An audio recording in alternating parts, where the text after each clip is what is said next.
Joining me right now, Kimberly Craig, reporter with WXYZ. Kimberly, thank you for being with us. What have you learned? Well, this is what's crazy. Today we have learned that the uncle of Mr. Bothuell's wife, Charlie's stepmother, actually lives 3 doors away from them in the same building here, the same building that the basements are connected by this hallway underground. And there's access to each unit in and out of that hallway right down there. I asked Mr. Bothuell, and you can ask him again, if he has any knowledge of anybody shuffling Charlie back from his condo to his wife's uncle's condo 3 doors away. He said that's absurd. We had no information. I asked Mr. Bothuell, have you told police, did you tell police that there is a relative who lives in this same building? He would not comment. But, you know, with me is Charlie Bothuell, the father of the missing 12-year-old.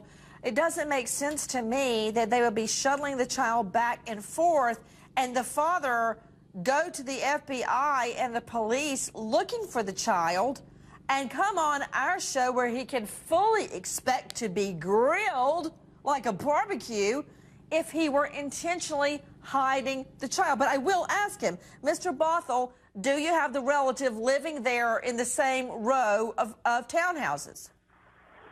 Nancy, I'm going to, like I said, respect what the attorney said and just say that I have no comment. My call today was to, literally thank you for taking the time to care about my son, because your caring and attention did make a huge difference. And I promise you, as soon as the attorney say it's okay to talk, that you will be the one that I talk to, because you took time to speak up for finding my son. Can you just tell me whether you have seen little Charlie yet? I have not. I know that's got to be breaking your heart. Why won't police let you see the boy? Where is he? I'm breaking a no comment rule, but I was briefly on the phone with him when he called my mother, and I need to go now because I'm not listening to this. Charlie, I understand. I understand what you're saying, and I wish your son and all of you the very best in this matter that is still perplexing so many people. With us just then, Charlie's father, Charles Bothuell IV. Okay, Kimberly Craig with us, WXYZ. Kimberly, it's not fitting together for me. Now, I understand that hallway connects and that he could have gone in and out to various condos. There's a great shot of it. But Kimberly, also, we're learning that there were bloody clothes in the home, PVC pipe, that it was allegedly found in the boy's room.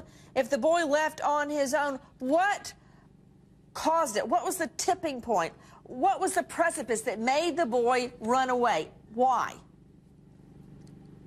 Well, we understand that police did find blood in that house. Now, we don't know whose blood that is. That is still being tested right now.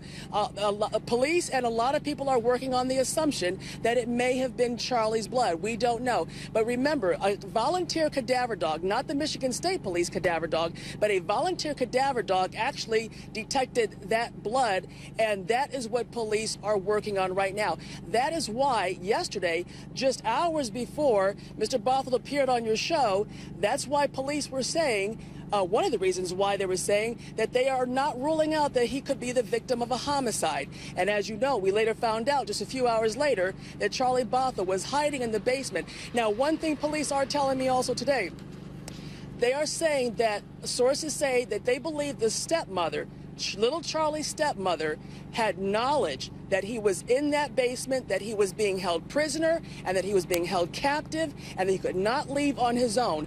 They said this almost like a containment area that he was in. It is nothing, our sources are telling us, nothing that child could have constructed by himself.